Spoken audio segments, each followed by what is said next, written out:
Oh, happy day. President Trump announces that he will not fund the government unless he gets funding for his wall, or actually, as he is now putting it, his artistically designed steel slats. We will examine whether a wall by any other name is just as big and beautiful. Then, President Trump announces he will withdraw U.S. troops from Syria, a move that has drawn deep division between conservatives. And a military veteran in the U.S. has started a GoFundMe page to build the wall ourselves, and this thing is increasing by millions of dollars every hour. We will monitor it. I'm Michael Knowles, and this is The Michael Knowles Show.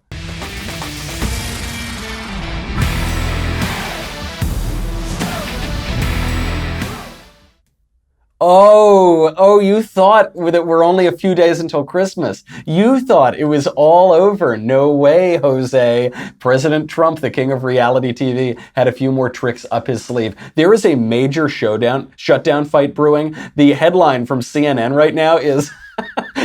Are you ruining my life? Republican senators in disbelief over Trump shutdown threat. But I'm not in disbelief. I was a little worried there for a second. Yesterday I was a little worried that President Trump was going to cave in, but he apparently has not. So we'll be monitoring that. First, let's make a little money, honey, with Candid Co. Oh, Candid. Candid is helping people gain confidence through accessible and affordable orthodontic care.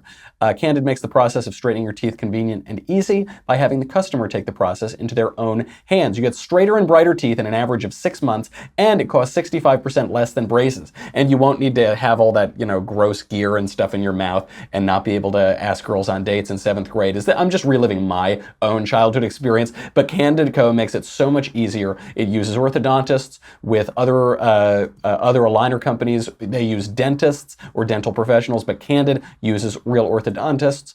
It makes clear aligners that are sent directly to your home. They're customized specifically to straighten your teeth. The modeling kit retails for $95, provides you a 3D preview of what your treatment will look like. Candid's treatment time is an average of 6 months, and it will literally save you thousands of dollars compared to the other guys. You remember this. It used to be really expensive. Candid Co. makes it easy. You're one step away from getting straighter, whiter teeth. Take advantage of Candid's risk-free modeling kit guarantee when you use my dedicated link, candidco.com/covfefe, C-O-V-F-E-F-E. You'll save 25% on your modeling kit. That's candidco.com/covfefe, C-O-V-F-E-F-E, to get 25% off the price of your modeling kit. candidco.com/covfefe. Oh, happy days. So I'll just want to rewind for a second. You remember yesterday we were talking about how President Trump, he was going to cave. He wasn't going to shut down the government. He was missing his only opportunity to get the border wall through. Democrats were so happy. They were so happy that Nancy Pelosi went to a bar last night with all of her Democrat friends and danced along. You just have to see the clip to believe it.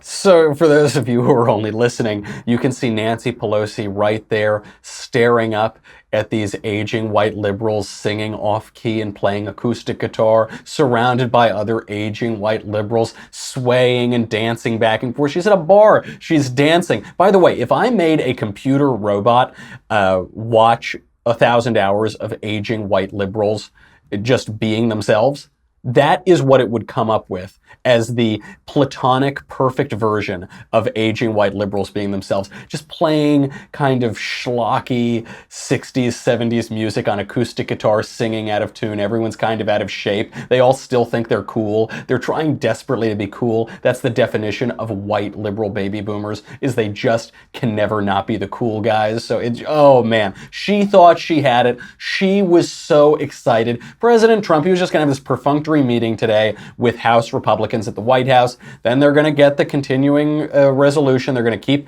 funding the government until February 8th, right? Is that what happened, Paul Ryan? We just had a very long, productive meeting with the president. The president informed us that he will not sign the bill that came over from the Senate last evening. because of his legitimate concerns for border security. So what we're going to do is go back to the House and work with our members. We want to keep the government open, but we also want to see an agreement that protects the border. We have very serious concerns about securing our border. So the president said he will not sign this bill. So we're going to go back and work on adding border security to this, also keeping the government open, because we do want to see an agreement. Oh, don't tell me Christmas came early. It's only the 20th. Christmas isn't supposed to happen for 5 days. I told you, all I want for Christmas is $5 billion and a big, big, beautiful wall. And Paul Ryan is announcing this, that President Trump is delivering. We should have seen it coming. Because yesterday, you know, I'm broadly quite supportive of the administration. I think they've done excellent work. They've been so much better than a lot of people expected they would. I was really upset yesterday, and I was not alone in this. Ann Coulter tweeted out, or she was talking, she was on a podcast at the Daily Caller, and she said that President Trump, if he didn't get the wall, his presidency would be a joke. There would be no reason to support him. She was pretty brutal toward him. She was so brutal that President Trump actually unfollowed her on Twitter. Apparently there's a Twitter bot that monitors the Trump family accounts and who they're following. He actually unfollowed Ann. And Ann Coulter has been pretty tough on Trump the whole time. And she's been tough on him in a way to push him to do better, to push him to not alienate his base, to push him so that he doesn't lose in 2020. And I think she's tried to maintain this tension where she wants to really, really push him, but not so much that he'll unfollow her. So he did unfollow her, but then he listened to her as well. I mean, we were pretty tough on him in this show yesterday.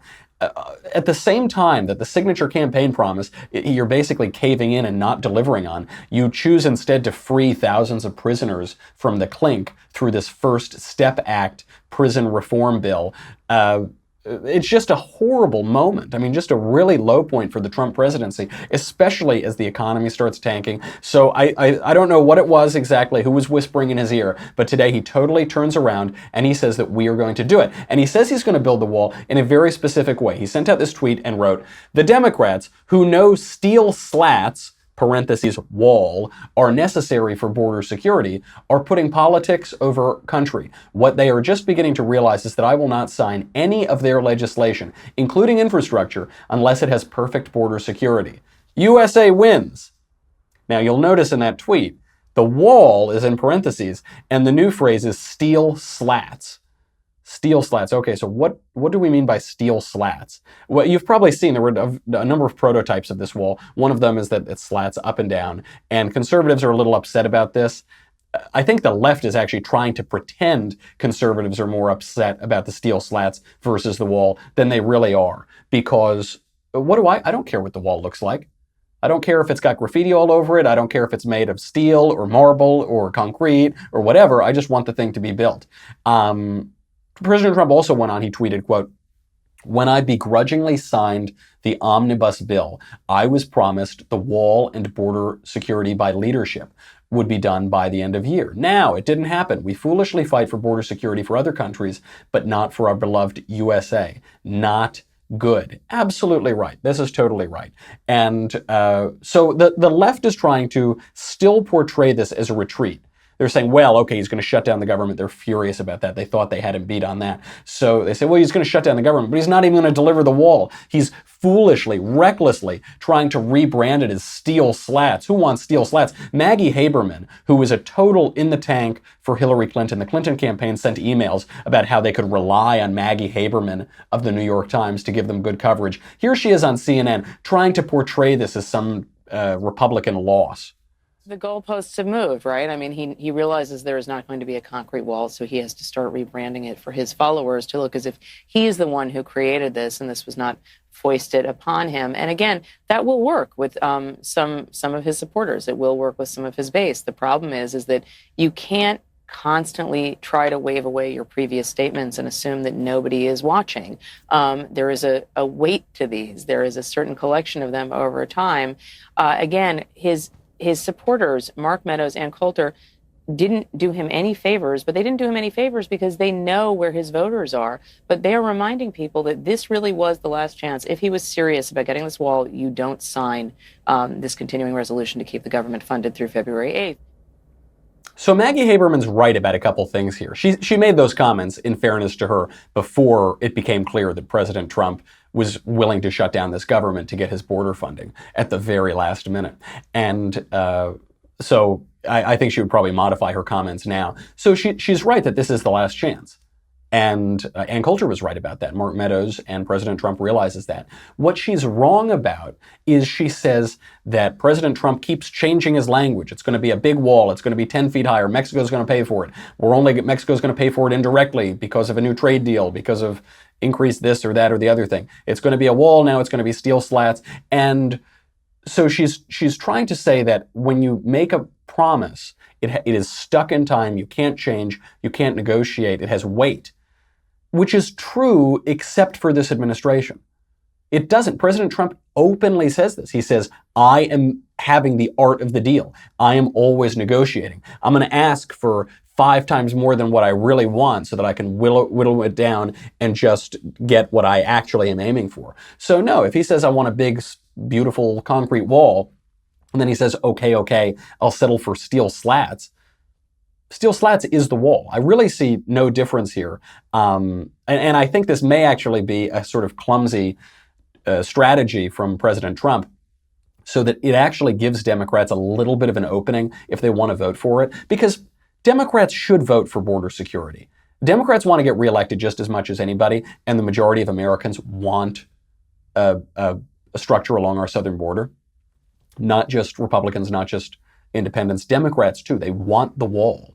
The majority of Americans want the wall. So Democrats are answerable to that. They were all for border security, at least in their rhetoric, until a few years ago when they became beholden to the far left of their party. Okay, so he says, well, you don't need to vote for the wall. You can vote for steel slats. I'm kind of into the steel slats. Am I the only conservative who sort of prefers artistically designed steel slats to a big concrete wall? You know, I do have to remind myself, sometimes conservatives, you know, we're Philistines. We don't like artistic things. We don't like aesthetics. We don't take any of that into account. We disregard the culture. But the founder of modern conservative philosophy, Edmund Burke, was actually an aesthetic philosopher. He wrote a famous inquiry into the origins of the sublime and the beautiful 33 years before he wrote the founding tract of conservative political thought, modern conservative political thought. So I actually kind of like the idea. You know, the slats, I don't know, they let in more light. They're probably a little more pleasing on the eyes. I like the idea of the steel rather than the concrete. The concrete has a little bit of a Berlin Wallish vibe. It probably won't age very well. One nice thing about the steel slats is they can extend all the way into the ocean. But actually, our own Cassie Dillon went down to the border and she interviewed a Border Patrol agent down there. And the Border Patrol agent made a good case for the steel slats over the concrete wall. In 2017, 6 companies were given 30 days to build prototypes for President Trump's proposed 30-foot-tall border wall, which would replace the steel mesh barrier. Each prototype cost $450,000, but a finalist has still not been chosen. You can see they're all different. We did a testing and evaluation process, which took about 60 days. What did the testing include? The testing included anti-scaling, anti-climbing. I can't imagine scaling this. You could see it's 30 feet tall, very intimidating. Yeah. In 2017, funding was secured to replace the Vietnam-era barrier with an 18-foot-tall see-through fence made of steel posts and anti-climbing plates. This modern fencing extends all the way into the ocean. And so what's the benefits to the new see-through border compared to this one? We have no idea what's on this outside. If I'm being assaulted, if I am, patrolling an area and there's a group forming 8 to 10 people, I want to know and I want to be able to see what's going on. This, I think, is the best argument for the steel slats over the wall. Because look, it isn't like President Trump said, okay, well, it's politically impossible to get a giant concrete wall, so I'm going to get a giant steel wall with some spaces in every so often, and that's much more politically feasible to get, or less expensive or something. That's not how it works. They're both difficult to get politically. It's difficult to wrangle Democrats. There's not much of a difference between the two. I think the best argument is that people are going to continue to try to come into our country illegally. That's not going to stop. And so they can either try to hurl things over a big concrete wall, or they're going to try to hurl things over the steel the steel slats. And also, just as a matter of being intimidating, those slats kind of seem a little scarier to me because they're kind of like spiky. You can imagine trying to scale the slats and like impaling yourself. I don't know. I'm having very dark visions about the whole thing. But it's really for the protection of our border security. We're still going to need a lot of agents down there on the border monitoring this. There are going to be a lot of people trying to get guns and drugs through. And so it's probably, as that Border Patrol agent says, to their benefit to be able to at least see what's coming, to see how many people are on the other side, to see what kind of danger is being presented. And also it allows it to extend into the ocean. I suppose they could extend it into the ocean anyway, just using the slats that way, and then they could have concrete for the rest of it. Though the one worry with the slats is that people would be able to pass things through it, so drugs or guns or whatever. Again, probably that wouldn't be very effective because we can still monitor via drones, we can still monitor via video cameras, so we could probably apprehend people. One way to do it, though, is to just have two sets of steel slats. So you're building two structures, but pretty close to one another, maybe fill it with a moat and some alligators in the middle, such that you wouldn't be able to pass things through. That's easily solved, though. So I'm all for it. I say build the slats, build the slats. That's going to be our new chant. And I've just anecdotally, I've talked to conservatives about this and say, do you prefer the wall to the slats or the slats to the wall? They don't care. Just build it, protect the border, get it through. This is the time to do it. I'm glad that President Trump is doubling down. I mean, tactically speaking, now he actually has some leverage because he let them think that they were going to get it through and they all made their plans for how to start the new year, their Christmas plans, whatever. He's actually in a better position now. So it's entirely possible that he was letting this fester the whole time, that he was sort of leading them on and lulling them into a state of complacency, and now he's doubling down. It's also plausible that he saw the reaction from his followers and from his voters and his supporters, and he said, yikes, if I'm losing Ann Coulter, if I'm losing the Michael Knowles show, which is like named after a typo that President Trump made. You know, I mean, the Covfefe thing is the title of my YAV tour. I'm pretty supportive of this guy. If he loses me on an issue like that, then maybe they've got to double down. And I'm just so thrilled. I'm actually, you'll notice I'm not in the studio today. I'm down in Palm Beach. I'm down the road from the Winter White House. I'm actually going to an event at Mar-a-Lago tonight, so I'm sure there will be lots of good gossip. Maybe I'll be able to bring some to you tomorrow. But this is great. I mean, this is what we came for. Russell Crowe in The Gladiator. Are you not entertained? Is this not why you are here? This is the stuff. We should never have doubted that the reality TV guy would give us a great season-ending cliffhanger to go into 2019. A really, really good stuff. And again, this is such a winning issue for Republicans. There is actually a GoFundMe now that was started by an American military veteran who said, if you're not going to fund the wall, Democrats, we're going to fund the wall ourselves. And this, let me just check what it's up to right now. When I checked this morning, I don't know, it was up at $4 million or something. It's now at $7.3 million that's been raised by 120,000 people over the course of 3 days. The idea being, if all the people who voted for Donald Trump contributed, that's about 63 million people. If they contributed, $80, you'd fund the wall. $5 billion.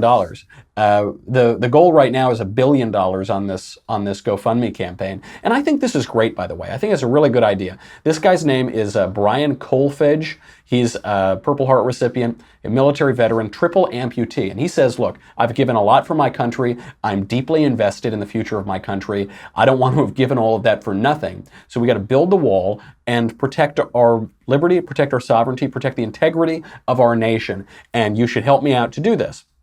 Now, what he's said is he's working with a legal team. They will make sure that every dollar that is donated can only be used legally by the government to build the wall.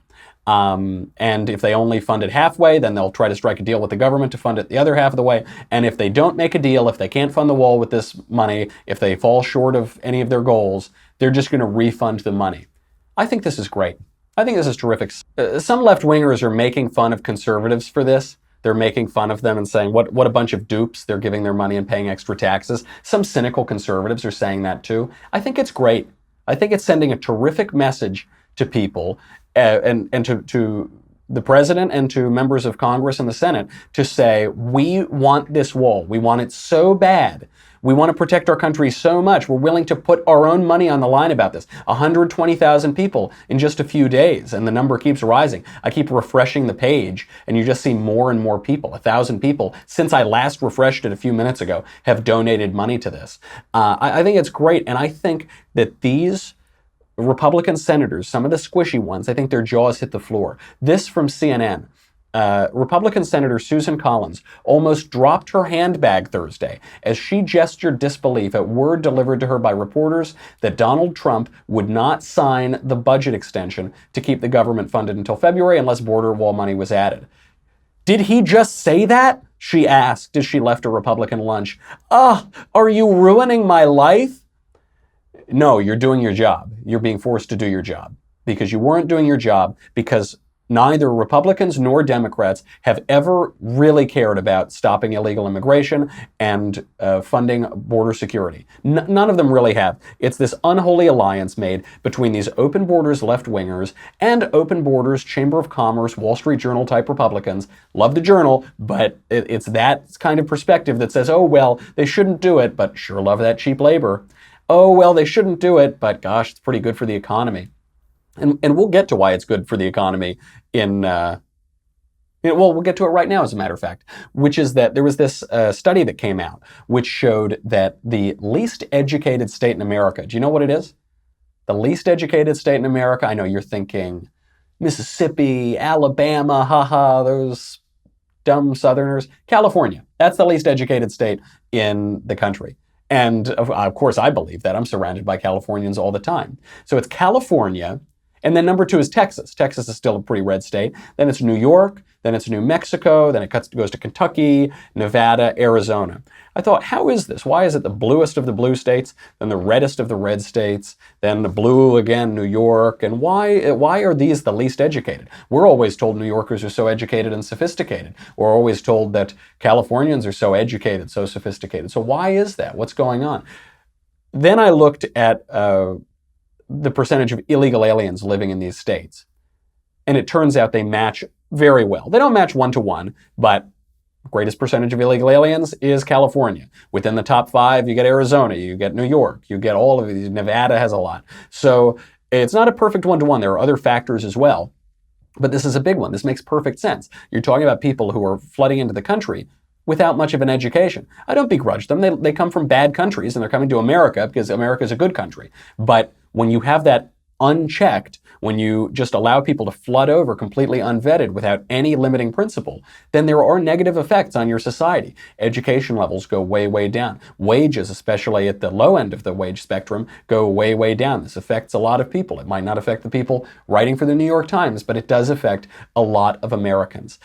And what underlies this immigration debate? What actually is underlying the immigration debate, the reason why the Wall Street Journal wants illegal aliens to pour into the country, is that the U.S. population has grown so slowly. In the past year, it's been its slowest rate in over 8 decades. Growth in the South and the West is outpacing people in the Northeast and the Midwest, but this is all according to new figures from the Census Bureau. People are not having kids in the United States. They're not replacing themselves. U.S. life expectancy has decreased now 2 years in a row at least. That's for the first time in 50 years. Why? Because of suicide, because of drug addiction. We are living demonstrably on every single measurement in a very decadent culture that is losing vitality. It doesn't have much vitality at all. And the way to artificially prop up those cultures is to flood it with migrants from countries that are not decadent yet. That is what's underlying this, is a loss of American vitality or sense of purpose or determination, or at least in certain parts of the country. And so you try to prop it up. This is what Europe has been trying to do for years. Europe is, just a couple decades ahead of us on this. They've been trying to take their dying populations and resuscitate them with Muslim migrants coming from the Middle East. And that has negative effects because they're coming from different cultures and they're not being made to assimilate. And it just takes a while to bring people into society. And if you have a multicultural ideological regime, they're just not going to come in. They're just not going to come in at all. So I hope that this stand moment, President Trump's moment, the covfefe, the exuberance, the new sense of American hope. The idea that maybe we have a few more good days ahead of us. Maybe we can fix problems. Maybe we can take wages which have stagnated for 10 years and increase real wages. Maybe we can manufacture things. Everyone told us we can't manufacture anymore. Maybe we can. Everyone told us we can't stop illegal immigration. Maybe we can. Everyone told us we just have to fight wars of empire that monitor the entire world as a sort of benevolent patriarch. Maybe we can be our own country too. I mean, this is what underlies President Trump's major announcement today, that he's going to withdraw troops from Syria. And this is causing a lot of consternation. This is a big debate on the right. Here is President Trump's announcement. We've been fighting for a long time in Syria. I've been president for almost 2 years, and we've really stepped it up. And we have won against ISIS. We've beaten them, and we've beaten them badly. We've taken back the land, and now it's time for our troops to come back home. I get very saddened when I have to write letters or call parents or wives or husbands of soldiers who have been killed fighting for our country. It's a great honor. We cherish them, but it's heartbreaking. There's no question about it. It's heartbreaking. Now we've won. It's time to come back. They're getting ready. You're going to see them soon. These are great American heroes. This was another major announcement. It totally blindsided people. A lot of Republicans are not happy about this. The one leading the charge, Marco Rubio, came out against this move. A lot of the more, I don't want to call them neocons, but certainly the neoconservative types, the more establishment foreign policy conservative types, are coming out strongly against this. Lindsey Graham is leading the charge. This to me is an Obama-like decision. I hope I'm wrong, but I don't think I am, and I have no understanding of why we're doing this. To me, it is an ill-conceived idea. The downside is really great, and the upside is pretty small. All right, so the warnings are dire that Russia and Iran and Hezbollah, those guys are all celebrating today. And Assad, too. What do you make of it?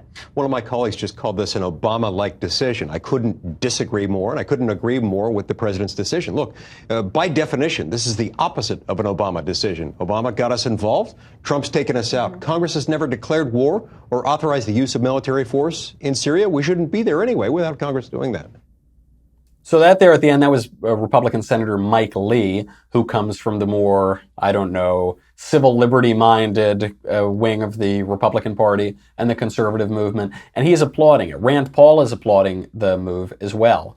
This is a long-standing debate among conservatives. The more, call them isolationist strain, and the more Wilsonian strain, interventionist, go around the world, police the world. I would say my take on this is probably unsatisfying to both of those, which is I don't think it really matters that much if we pull out. We only have 2,000 troops right now in Syria. Those troops are basically helping Kurdish forces and protecting Kurdish forces a bit. We have lost service members in Syria. It's very hard to get precise numbers on this, but I think that number is about 5 American servicemen who have been killed in combat in Syria. One serviceman killed is a terrible thing. Compared to the losses in Iraq and Afghanistan, obviously, it's very minimal. The reason, again, that I don't think this withdrawal is the huge end of the world that Lindsey Graham is making it out to be is we still have 5,200 troops in Iraq. For those of you who are a little geographically challenged, Iraq is right next to Syria. So if we did have a strategic interest, if we did have something we wanted to do in Syria, we could easily deploy those troops. They're right there. I think there's a symbolism to taking the troops home because the question that the people who wanted to pull the troops out have asked is, what is our strategic goal in Syria? What are we after? What we're being told now is if we pull our troops out, then the Syrian butcher President Bashar Assad will be strengthened. Russia's role in the region will be strengthened. Turkey's role in the region will be strengthened. Maybe, I guess, what is our strategic goal? Do we want to remove Bashar Assad from power? I'm not sure about that. I don't know. Bashar Assad is one of the worst people on earth. But who would replace him? Would it be any better? Would we just have chaos? Would we further empower Islamist rebels? I don't know. Would the good guys win? Would the bad guys win? I don't see, and they won't even articulate the strategic interest. It seems to me the strategic interest is in being there to monitor, to maintain the status quo, to not let any one power, be it Russia, a foreign power, or Bashar Assad, a domestic power, gain too much control, and it's this long game of chess and geopolitics. Maybe it is that. Why can't we do that from Iraq? Why do we have to do that with troops on the ground in Syria? Do we really think 2,000 troops on the ground is going to do a whole lot in Syria? It's going to tip a civil war that we're not even sure which side we're fighting on?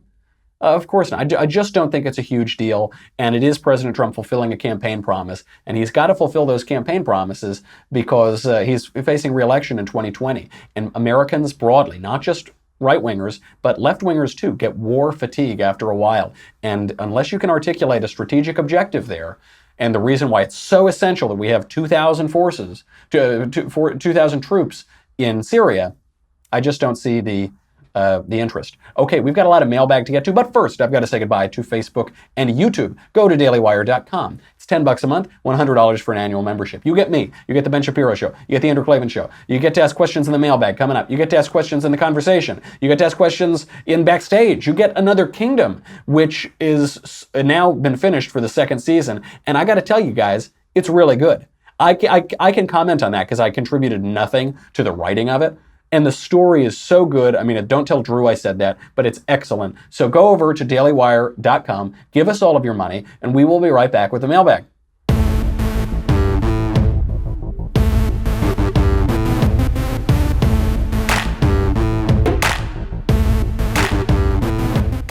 I'm going to burn through this mailbag today. I'm getting to all of them. From Joel. Hi, Michael. I'm a big fan. I was hoping to get your opinion on a statement I heard recently.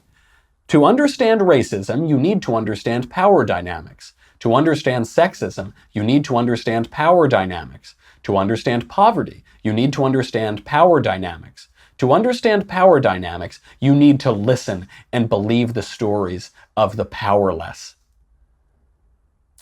Okay, so my opinion on that statement is it's not very insightful or profound at all. What that statement really means is, shut up. That's what it means. I know it doesn't quite sound like that at the beginning. It's, okay, to understand racism, you need to understand power dynamics. Well, that's not quite true, but certainly power dynamics have something to do with racism. Okay, to understand sexism, power, well, yeah, okay, maybe. Poverty, well, yeah, I mean, you need to understand economics and human nature and labor markets. Okay, well, but then they come in and they say, you need to listen and believe the stories of the powerless. When they say listen, they don't mean listen like you and I mean listen. They mean stop talking. So you need to stop talking and then believe the stories of the powerless. No, I'll believe the stories of the credible. I'll believe stories of people who are telling things that are worthy of belief. They don't just believe anybody. Well, no, anybody can lie.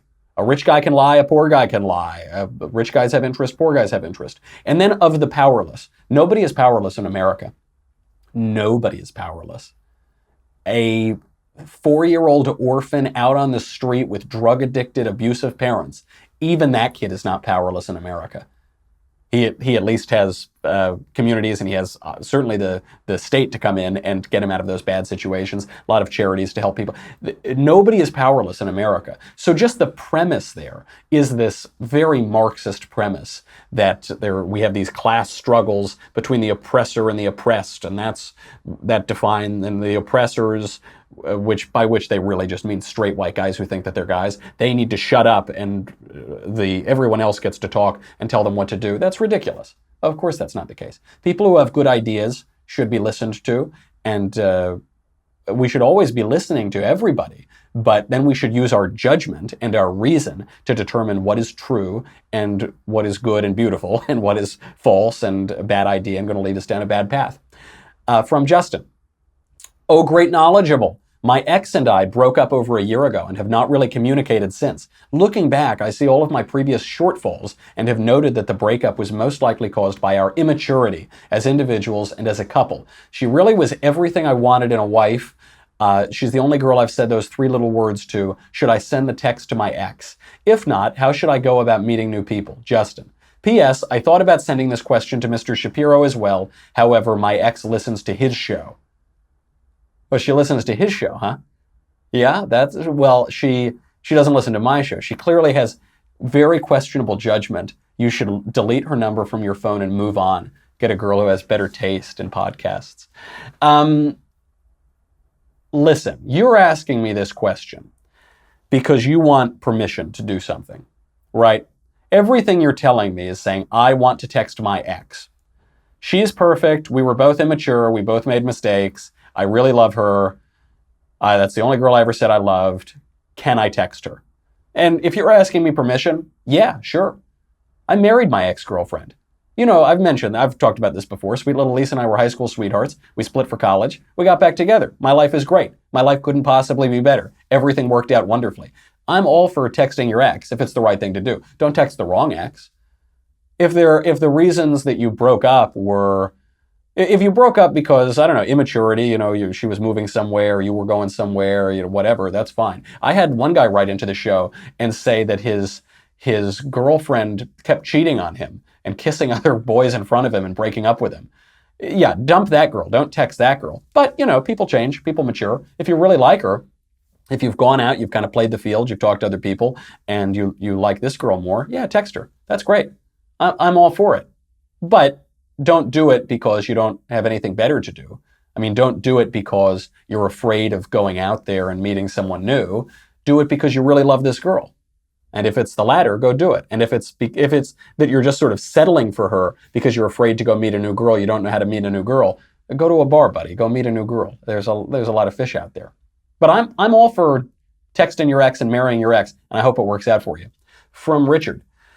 Dear Michael, how do you think your bestseller, packed with factual data and indisputable arguments, will hold against Clapshap's new book?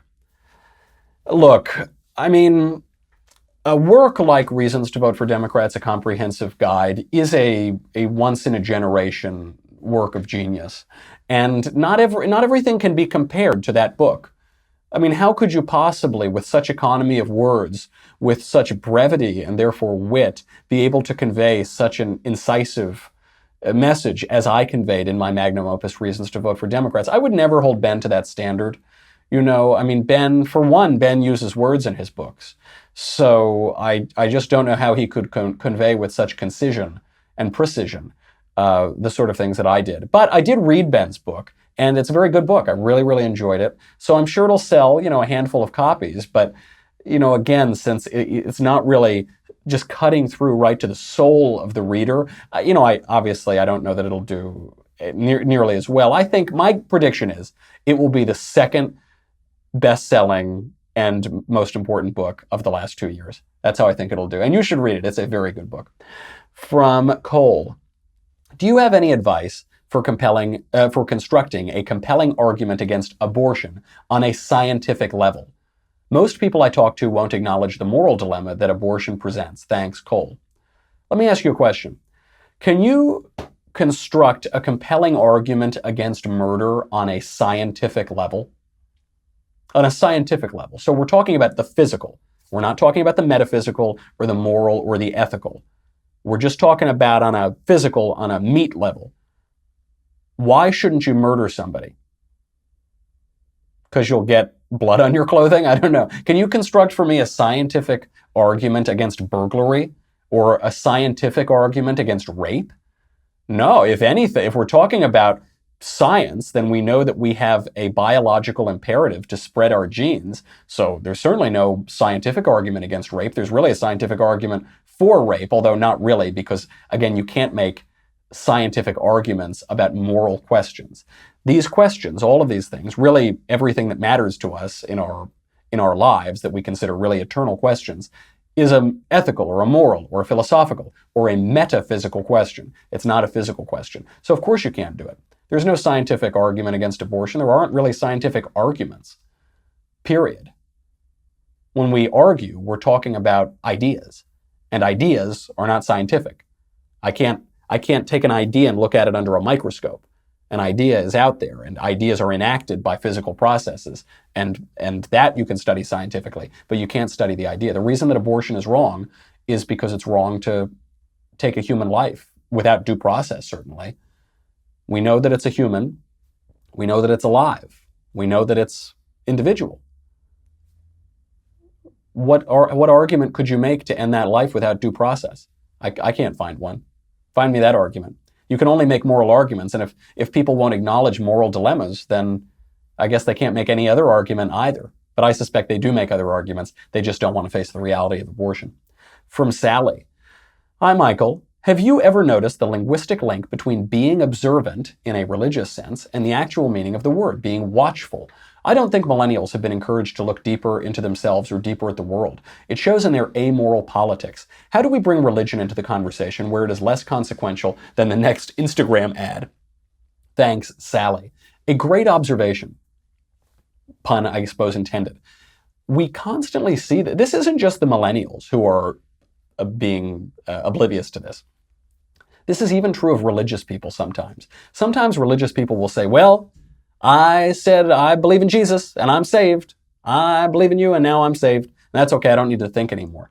This contradicts both the letter and the spirit of the New Testament. We know, and the Old Testament, we know in Genesis, sin crouches at your door. It desires to have you, but you must take control over it. It's there, it's crouching. It's not sitting, it's crouching. It's ready to pounce on you. We know from Peter, he writes, be sober, be vigilant, because your adversary, the devil, as a roaring lion, walketh about, seeking whom he may devour. He's constantly, we know, we see it all throughout the Gospels. They say, be vigilant.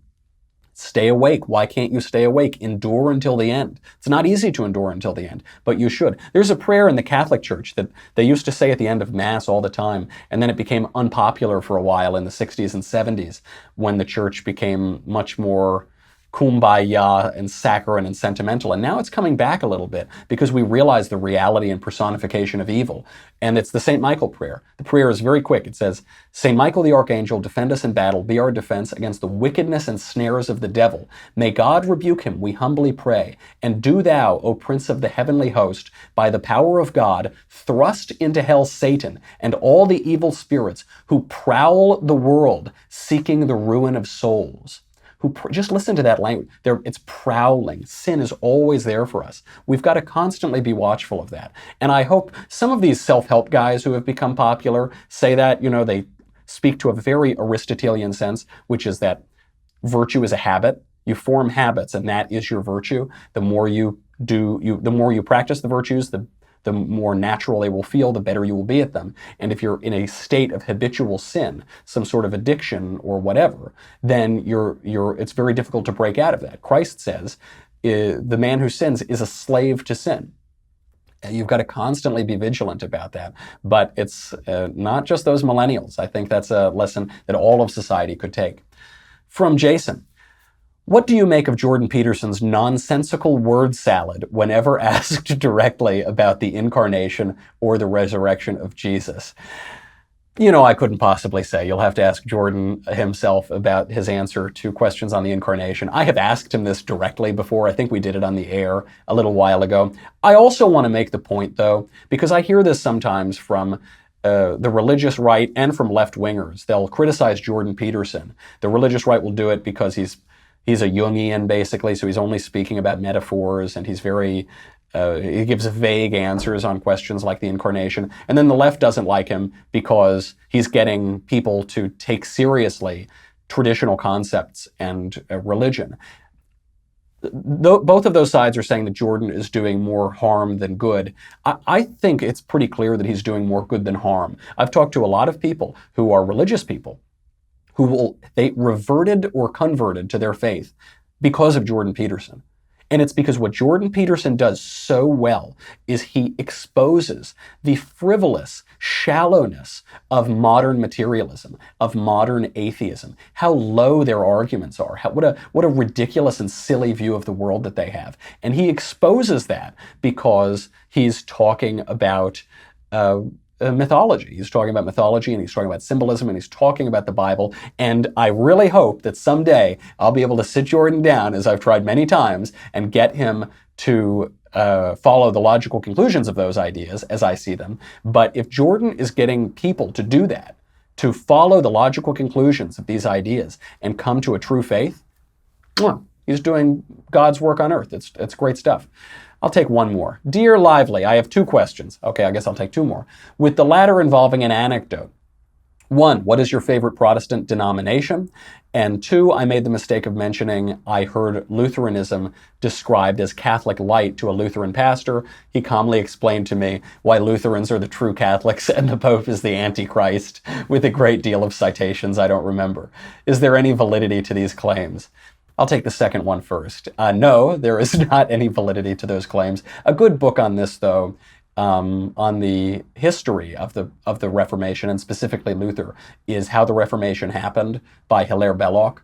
That's a good book. It's a short book, and I think it'll give you a flavor of why that individual was confused. As for my favorite Protestant denomination, I've got to go with the Church of England, of course.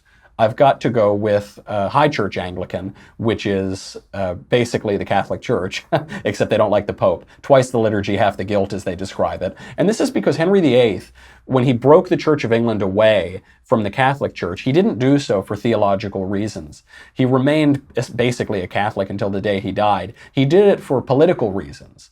Obviously because he wanted to divorce his wife, and the Pope was being stubborn about that, but also political reasons in that he had to maintain his line of succession, he had to maintain certain alliances. But Henry VIII was given the title by the Pope of a defender of the faith. He wrote beautifully about the sacraments and the Catholic faith. So I really like that. Unfortunately now the Church of England is sort of an empty husk. It has all of the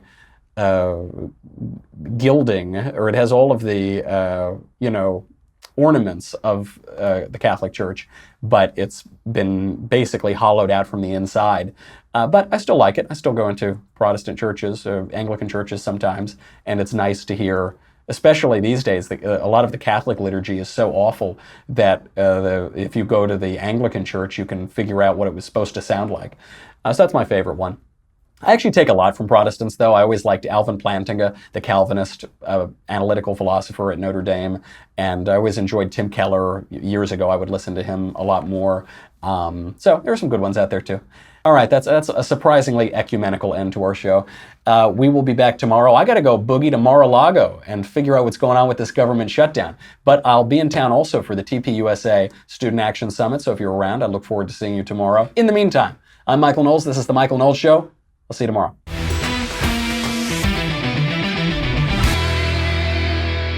The Michael Knowles Show is produced by Senia Villarreal, executive producer Jeremy Boring, senior producer Jonathan Hay, our supervising producer Mathis Glover, and our technical producer is Austin Stevens, edited by Jim Nickel.